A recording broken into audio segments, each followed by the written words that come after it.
gonna go over how to vacuum splint today. Vacuum splints are just an alternative to like our SAM splints.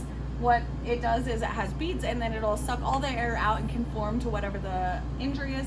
So especially if it's a deformity that we can't do well with a regular splint, we would go to the vacuum splints. So before I splint something, I want to make sure I have access to like the most distal area, so the toes or the fingers. So I could cut off his shoe or I can take off his shoe depending on where we're at. Obviously, if this was a leg injury, he doesn't have an injury, so he's just going to take it off. We would have to stabilize and take off his stuff. I also want to take his sock off because I need to have access to his foot and I want to make sure he has capillary refill. Before I splint, I want to make sure that we're checking CMS, so circulation, motor, and sensation. So circulation, you can go and you can check your distal pulses. Then motor, can you wiggle your toes for me? Can you push against my hand? Can you pull against my hand?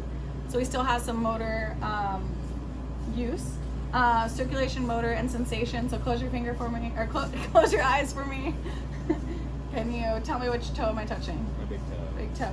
Am I touching the bottom or the top of your foot? Bottom. Great. Can you, I can also check it to the other side. Does it feel the same as the other side? Obviously you're doing sensory, motor, sensation if you're a healthcare provider. If not, you're doing your general capillary refill. We've decided we need to splint him and we are going to use a vacuum splint. So there's different sizes that you can adjust. For this one, we're going to use our green splint. What you're going to do is it has these Velcro patches. So you're going to take it out and we are going to first make sure we distribute the beads well because there are beads in here that are going to help us with the air. So you want to make sure they're nice and flat. Then you're going to go and you're going to, obviously I would have someone else help me with my patient's leg, but he can lift. So we're going to do that. You're going to have the patient's leg in there and then you're going to close up the vacuum splint. Okay, so you're going to go ahead and you're going to cover that splint. And I want to actually leave those toes out to make sure I can check his CMS again at the end. Then what you're going to do is you're going to take your pump and the valve to take air out. So initially, you're going to have the valve in the bottom in the straight part. You're going to insert the valve there. We're going to be careful and make sure we do not break it. Then on the end, you're going to insert the white end to the white end. And it'll click into place. Then I am going to pull all the air out. And you can see this is getting hard. And the air is all coming out, so it's going to stabilize his leg.